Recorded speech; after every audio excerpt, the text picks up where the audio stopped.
आकाशवाणी नागपूर. राखी भांडेकर आपल्याला ठळक बातम्या देत आहे. आंतरराष्ट्रीय योग दिनाच्या औचित्याने वाशिम शहरात पतंजली योग समिती आणि जिल्हा प्रशासनाच्या वतीनं विविध ठिकाणी सामूहिक योग साधना कार्यक्रमांचे आयोजन करण्यात आले.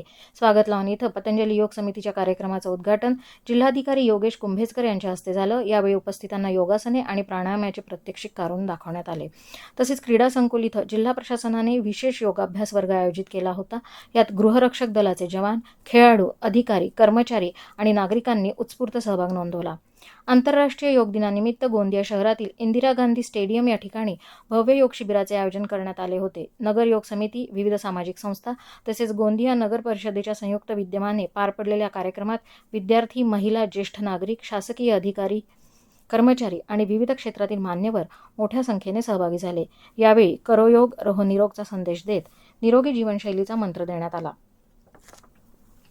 योग ही भारताची जगाला दिलेली अमूल्य देणगी असून निरोगी, तणावरहित आणि सकारात्मक जीवनशैलीसाठी योगाचा अंगीकार करणे काळाची गरज आहे, असं प्रतिपादन अकोला महाबीजचे व्यवस्थापकीय संचालक दिलीप स्वामी यांनी केलं.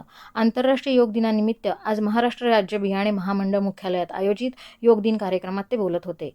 वाशिम इथं पेरणीपूर्वीच सोयाबीन बियाण्याची उगवण क्षमता तपासण्यावर भर दिला जात आहे.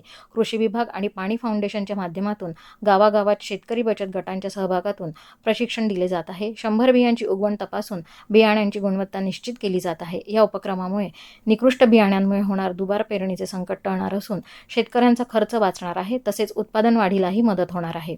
पंढरपूर येथील आषाढी एकादशी यात्रेत सहभागी होण्यासाठी बुलढाणा जिल्ह्यातील संतनगरी शेगाव येथील श्री संत गजानन महाराज संस्थांची पालखी आज सकाळी 7 वाजता पंढरपूरच्या दिशेने मार्गस्थ झाली आहे. यंदा पालखीचं हे 57वं वर्ष आहे. भारतीय महिला क्रिकेट संघ इंग्लंडमध्ये सुरू ICC T20 विश्वचषक स्पर्धेत आज दक्षिण आफ्रिकेविरुद्ध सामना खेळणार आहे. ओल्ड ट्रॅफर्ड, मँचेस्टर इथं संध्याकाळी 7 वाजता हा सामना सुरू होईल. भारतीय संघाची कर्णधार हरमनप्रीत कौरचा हा विक्रमी 200वा सामना आहे. याबरोबरच हे बातमीपत्र संपलं. यानंतरचं प्रादेशिक बातमीपत्र संध्याकाळी 6:05 विविध भारतीवर ऐकता येईल. नमस्कार.